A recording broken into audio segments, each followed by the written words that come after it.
Hello दोस्तों, deeply अध्ययन की एक और न्यू वीडियो में आपका स्वागत है।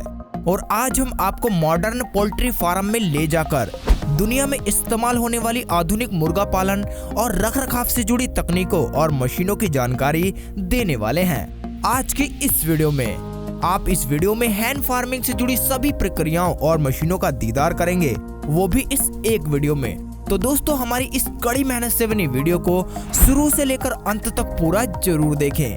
और अगर आप हमारे चैनल पर नए हैं तो सब्सक्राइब करके नोटिफिकेशन को ऑल पे जरूर से सेट कर लें। सो दोस्तों, without any further delay, let's get started.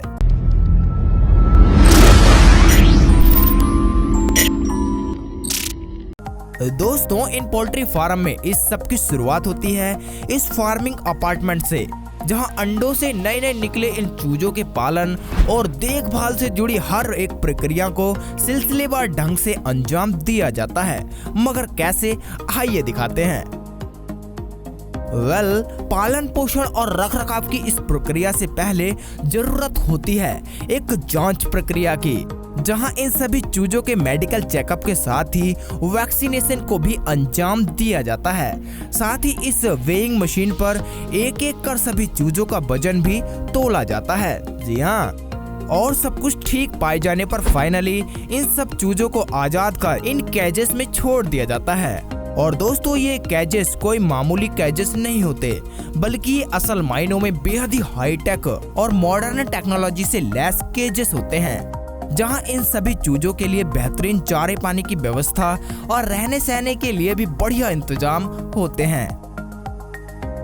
और तो और यहाँ इन चूजों को दाना देने के लिए भी बेहद ही उन्नत डिस्पेंसिंग टेक्नोलॉजी से लैस मशीन का भी इस्तेमाल किया जाता है। जी हाँ, लिहाजा हर वक्त इन केजेस की सतहों पर यूं ही दाना या फिर कहें कि चारा पड़ा रहता है, जिससे कि जब चाहे ये चूजे उसे खाकर अपनी भूख शांत कर सकते हैं। साथ ही इन मॉडर्न सेल्स में टेम्परेचर कंट्रोल की भी व्यवस्था होती है।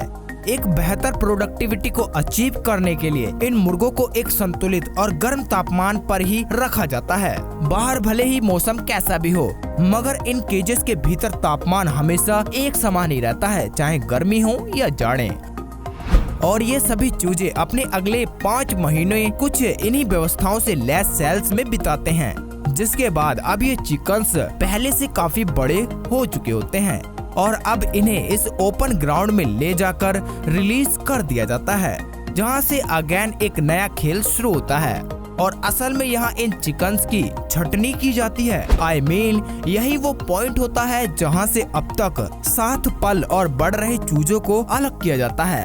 अब इसमें से जो फीमेल्स यानी हैंस होती हैं, उन्हें तो फर्दर फार्म में अंडे देने के लिए भेजा जाता है। तो आइए फिर अब लगे हाथ इन पोल्ट्री फार्म में अंडों की प्रोसेस की भी प्रक्रिया को देख ही लेते हैं। जी हाँ, इन फार्म्स में अंडों के प्रोडक्शन के लिए इन मुर्गियों के सेल्स पर इन भूसे के बिछोनों को बिछाया जाता है, जिससे कि जब कभी भी मुर्गी अंडा देती है तो वे बिल्कुल सुरक्षित और साबुत रहता है। उसके बाद इन अंडों की कमर्शियल प्रोसेसिंग के लिए इन्हें एक कन्वेयर बेल्ट के जरिए इस इंस्पेक्शन चैम्बर से गुजारा जाता है, जहां लेजर टेक्निक की मदद से ये मशीन अंडों की गुणवत्ता की जांच करती है। और साथ ही यही इन अंडों की पैकेजिंग भी की जाती है, जिसके लिए एक पोल्ट्री मशीन एक क्रेट में 30-30 अंडों की खेप को सावधानी से डालकर पॉलिथीन रैप में पैक कर देती है, जिससे कि ये अंडे यूज करने के लिए बिल्कुल तैयार होते हैं। मगर सेपरेशन की प्रोसेस में जो मेल कॉक होते हैं, उनके साथ ऐसा नहीं होता। अब वो तो अंडे नहीं दे सकते, इसलिए उन्हें फर्दर प्रोसेसिंग के लिए कहीं और नहीं बल्कि मीट फैक्ट्रीज में शिफ्ट करने की तैयारी की जाती है। इन प्रक्रिया के अंतर्गत सबसे पहले इन सभी मुर्गों को अपनी पकड़ में लेने के लिए पियर सिस्टम नाम की इस तकनीक का इस्तेमाल किया जाता है। दरअसल इसके अंतर्गत इन फार्म में इधर उधर फुदकते मुर्गों को पकड़कर ट्रांसपोर्टेशन चैम्बर तक ले जाया जाता है। मगर वो कैसे? अरे सब्र कीजिए, अभी दिखाते हैं। दरअसल ये कोई एक इंडिविजुअल मशीन नहीं है, बल्कि एक पूरा का पूरा सेट ऑफ मशीन्स है, जिसमें कि सबसे पहले ये कलेक्टिंग मशीन आती है। ये एक खास तरह के हाइड्रोलिक मैकेनिज्म पर लैस एक इनलेट मशीन है। ये अपने लगातार रिवॉल्व कर रहे इन फरी रोलर्स के जरिए इन मुर्गों को पोल्ट्री फार्म से कलेक्ट कर लेती है। लगातार एक ओर से अंदर जा रहे ये मुर्गे इस कन्वेयर बेल्ट से होते हुए दूसरी ओर इस ट्रे पर गिरते हैं, जो कि एक बड़ी वेइंग मशीन से जुड़े होते हैं, जिससे कि रियल टाइम में ये पता लगता रहता है कि कितने वजन के चिकन्स को मीट फैक्ट्री तक ट्रांसपोर्ट किया जा रहा है। और फाइनली कलेक्शन का ये प्रोसेस पूरा होता है तो इस ड्रैगर के जरिए इस ट्रे को लिफ्ट कर इन लॉरी में लोड कर दिया जाता है और इस सब के बाद मुर्गों से लदे इस ट्रक को इसकी मंजिल यानी चिकन फैक्ट्री की ओर रवाना कर दिया जाता है। जी हाँ, जैसे ही fully loaded trucks meat factories तक पहुंचते हैं तो उन्हें इस ऑटोमेटिक सिस्टम के जरिए फैक्ट्रीज के भीतर इनलेट यूनिट में दाखिल कर दिया जाता है और ये इनलेट यूनिट सीधे ही जुड़ी होती हैं स्लॉटरिंग हाउसेस से। जी हाँ, ये वही स्लॉटरिंग हाउसेस होते हैं जहां इन मुर्गों पर एक्चुअल प्रोसेस की जाती है।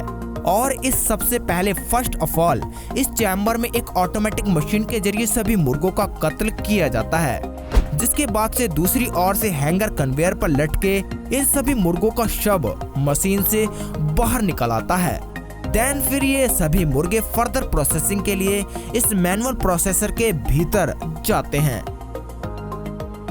अब यहाँ इन सभी मुर्गों का मांस तैयार करने के लिए सबसे पहले इन्हें पानी की धार के नीचे से गुजारा जाता है, जिससे कि इनके शरीर पर लगी सारी गंदगी और खून के धब्बे वगैरह धुलकर साफ हो जाते हैं। और साथ ही इस एक्सट्रूडर मशीन के जरिए इन मुर्गों के पंखों और चमड़ी को उधेड़कर हैंगर कन्वेयर बेल्ट के जरिए इस प्रोडक्शन लाइन तक ले जाया जाता है। जी हाँ दोस्तों, इस दौरान आप जिस प्रोडक्शन लाइन को देख रहे हैं वहाँ 100 या 200 नहीं बल्कि 900 से 1000 मुर्गे एक साथ तैयार किए जाते हैं। इसी के साथ ही आगे बढ़ने पर यह मशीन इन सभी मुर्गों के सिरों को उनके शरीर से काट कर अलग कर देती है और ठीक इसी तरह मुर्गों के पंजों को भी उनके शरीर से काट कर अलग कर दिया जाता है।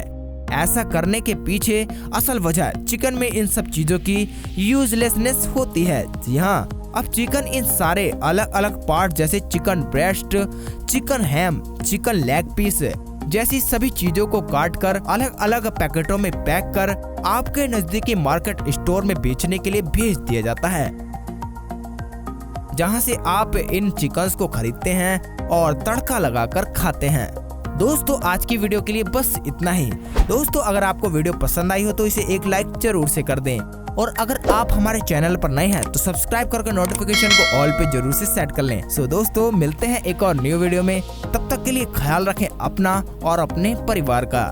Stay home, stay safe, bye bye.